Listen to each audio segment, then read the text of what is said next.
Cleophas Malala is clearly out to fight Musalia Mudavadi. And the question which majority of Kenyans are asking, who is behind Malala? Because clearly Malala does not have the capacity to fight Musalia Mudavadi.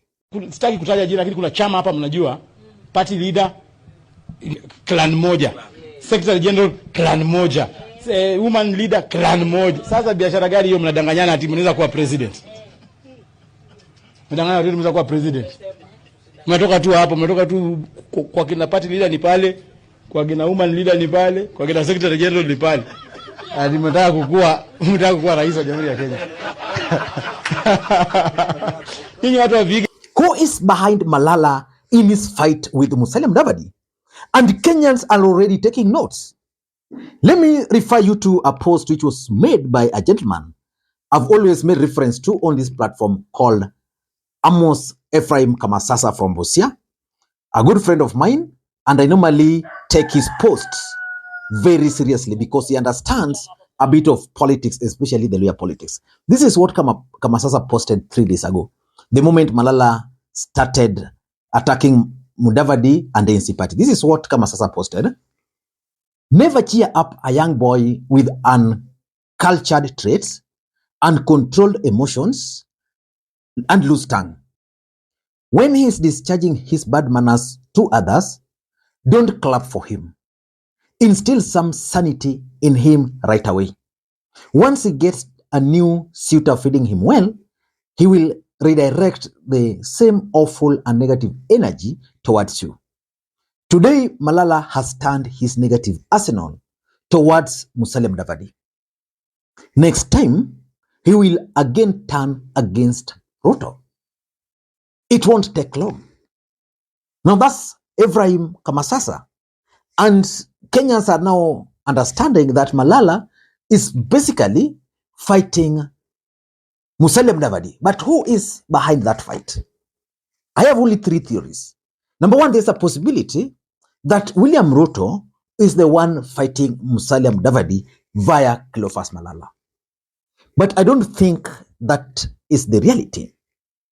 The other thought which is going to form the basis of this analysis is that probably the Deputy President Rigathi Gachagua could be behind that fight to achieve certain political objectives, because Mudavadi is now proving to be Rigathi Gachagua's biggest political headache. And number 3, maybe Malala, being the Secretary General of the ruling party, is now feeling that he's grown big enough for Mudavadi, and therefore he has that capacity to fight Musalia Mudavadi. But I don't think Malala can still stage that fight, because without Mudavadi, I don't think Malala would be anybody today in this country. Now let me take you back again to our own, one of our own, Gabriel Ogaga. He made some interesting post, which is also significant for us as we try to delve into this analysis. This is what Gabriel Ogaga posted yesterday, that Cleophas Malala has called ANC and Ford Kenya village parties and has asked them to dissolve to join UDA. ANC party leader is Musalia Mudavadi. Ford Kenya leader is Moses Wetangula.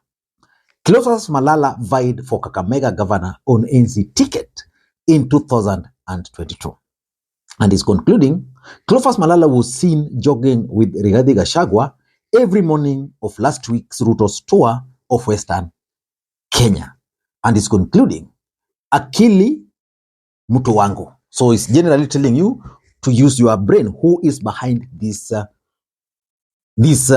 Malala's fight with Musalia Mudavadi?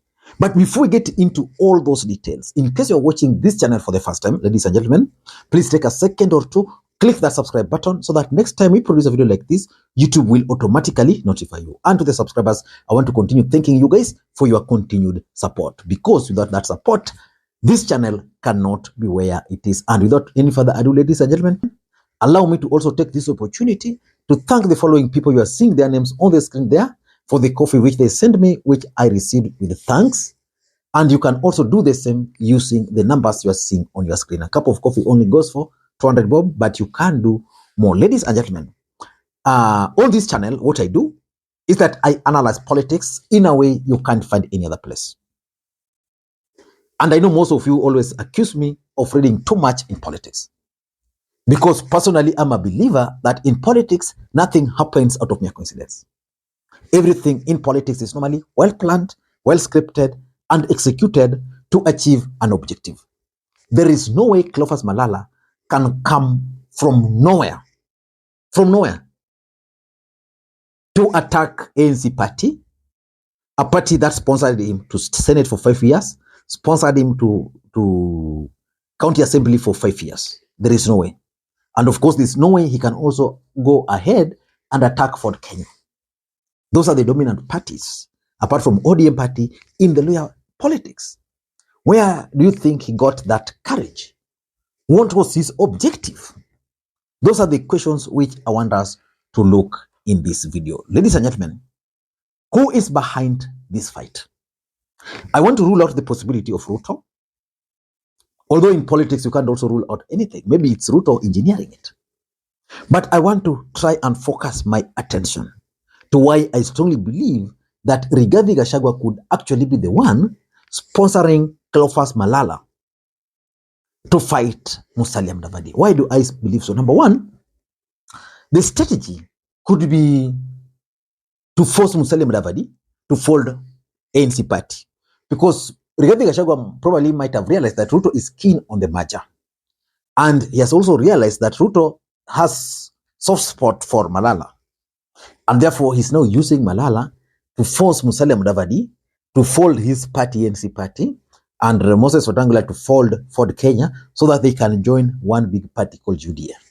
Once they join that one big party, then it means the structure is going to be simple. We are going to have the Ruto as the party leader, with the Rigathi Gachagua as the deputy party leader, and of course Musalia Mudavadi being a civil servant and Weta being the speaker will not hold any party position. Just as simple as that. And therefore, for the next 3 or 4 years, we are going to have UDA minus the input of Musalia Mudavadi. So at the end of the day, we are going to have a political party moving, but without Musalia Mudavadi. Mudavadi's party is now part of that ruling party.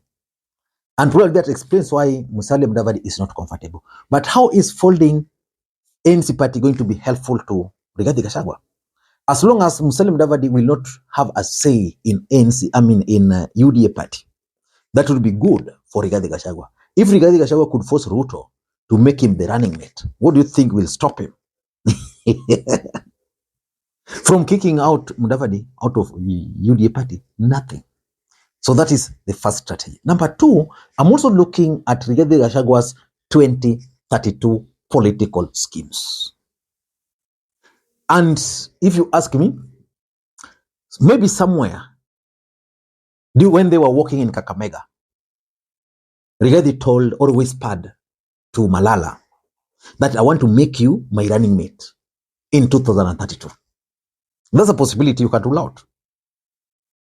And because we all know that there is no way we are going to have Mudavadi running, Rigathi running together on the same party. It means one of them will choose another political party. Either one will agree to be the running mate to other, or another one will also agree to be running mate. But from what I'm observing, Rigathi Gachagua is keen on running for 2032. And also, Mudavadi is also keen on running for 2032. Which means for Rigathi Gachagua, he has to plan. Mapema ndio best. He must start early. And is clearly following the footsteps of Ruto. And his calculation is, let us have Luhya, Kikuyu ticket for 3032. And the young man Malala is fitting the bill. So Malala is now being used to stamp his authority in Luhya politics. By attacking Musalia Mudavadi, what do you think is happening? We are now able to discuss Malala alongside Mudavadi and Weta. And of course, he's also making it very clear that these guys, the party they're having, is a village party. So, and is busy pushing for UDA party. So, which means Rigathi might have told him during the times they were working that you'll be my running mate. So they're scheming. And this scheme is not ending there. You know, William Ruto is already planning for his succession. In the Rift Valley, check out Aaron Chariot and also check out Kipchumba Murkomen. Those are the two. In Kikuyu Nation, check out for Kimani Ichung'wah and Ndindi Nyoro. For me, that's how I'm looking at it. And Malala is now being convinced that by that time, Musalia Mudavadi would be out of equation. He would join these young leaders, and then they'd probably team up with Rigathi Gachagua. So for me, 2032 politics. Number 3, if you ask me, maybe Rigathi Gachagua is checkmating Musalia Mudavadi. And that's something which is possible. Because, you know, Mudavadi is emerging as the biggest threat for Rigathi Gachagua's 2032 presidential ambitions. Then how do you checkmate him? You allow someone from the Luhya Nation to emerge. And William Ruto handed Malala that golden opportunity. Being the Secretary General of the UDA party, being allowed to move around to recruit members, they can do that. But the thing is, Mudavadi is being checkmated by none other than Rigathi Gachagua. And I also tend to think that the wider scheme of Rigathi Gachagua, why he's using Malala, is to frustrate the Luhya unity. In fact, the moment Malala made those statements, it became clear that the Luhya unity is actually elusive. It can't be found because you are talking of 3 Luhya leaders in Kenya Kwanza. Then they start fighting. Don't think Mudavadi will agree to listen to Malala again after Malala referred to him as a village party leader. I don't think so. And even the fact that Malala accepted to serve as SG of UDA party, I don't think that was the initiative of Musalia Mudavadi. But probably Ruto convinced him that he was trying to hand over the party to him. I'm not so sure about that. And lastly, if you ask me, you know, William Ruto taught most politicians something, that you must start planning early. I want to assume that Rigathi Gachagua is already crafting his 2032 presidential campaign team. Not really campaign, but his team. Malala, he has identified Malala in Western Kenya. In Nyanza, probably the person he's fronting will be able to know soon. And he might start moving like that. Ruto did this to Uhuru Kenyatta without Uhuru Kenyatta knowing. Someone was telling me by the time Ruto and Uhuru are going for election in 2017, Ruto ensured that each and every individual he wanted to win Jubilee ticket won those tickets. And that's why it was easy for him to manipulate most of the members of parliament, especially the first-time members of parliament who were elected in 2017. Rigathi Gachagua might be following William Ruto's strategy of starting early, identifying people, like now he has Malala down there. So let us wait and see how all this is going to unfold. Until that time, this is Lee Makwiny. Bye-bye.